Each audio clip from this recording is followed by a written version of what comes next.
चुनाव आयोग के नियम बदलने को लेकर महाराष्ट्र कांग्रेस के पूर्व अध्यक्ष नाना पटोले ने शुक्रवार को निशाना साधा। उन्होंने केंद्र सरकार और चुनाव आयोग पर कुछ छिपाने का आरोप लगाया।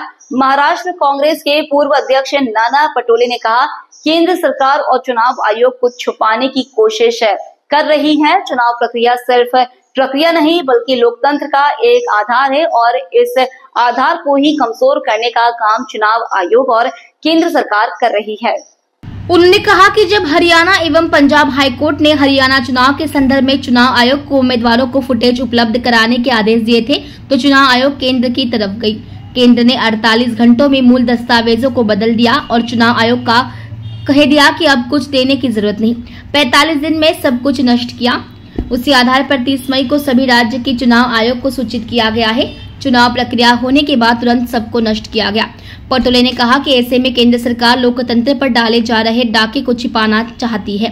हमारी कोशिश रहेगी कि इस बात को जनता तक पहुंचाया जाए। लोकतंत्र की हत्या करने वाली सरकार को सत्ता से बाहर निकालकर अच्छे लोगों की सरकार बनाने की कोशिश हम करेंगे। नाना पटोले के इस बयान पर अब भाजपा के नेता आशीष शेलार ने जवाब दिया है। आइए जानते हैं उन्होंने क्या कहा। जो निर्णय दिलेला होता या निर्णयाला 48 तासामध्ये नरेंद्र मोदीच्या सरकारने निवडणूक आयोगाच्या पत्राच्या आधारावर रूल 93 बदलवलं 48 तासात। याचा अर्थ दाल में काला है आणि त्याच्यामुळे आम्ही माननीय सुप्रीम कोर्टामध्ये धाव घेतलेली आहे। माननीय सुप्रीम कोर्टावर आमचा विश्वास आहे।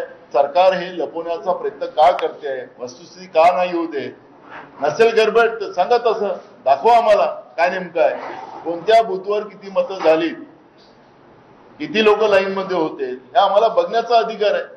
का सरकार लपवते? कुठली गोष्ट आली तर रडूबाई रडू, आक्षेप घेऊ, हेच काँग्रेसचं काम आहे, हेच महाविकास आघाडीचं काम आहे। आणि त्यामुळे या सगळ्या व्यक्तींना रडण्यापेक्षा समाज घडण्याकडे लक्ष द्या, घडलेल्या समाजाला पुढे नेण्यामध्ये लक्ष द्या, व्यवस्थांना मजबूत करण्याकडे लक्ष द्या, ही आवश्यकता असं मला वाटतं। निवडणूक आयोगाच्या निर्णयावर ज्यांना मतं मांडायची तरी जरूर मांडावी, पण निवडणूक आयोग का म्हणतंय याचा अभ्यास करावा, एवढंच माझं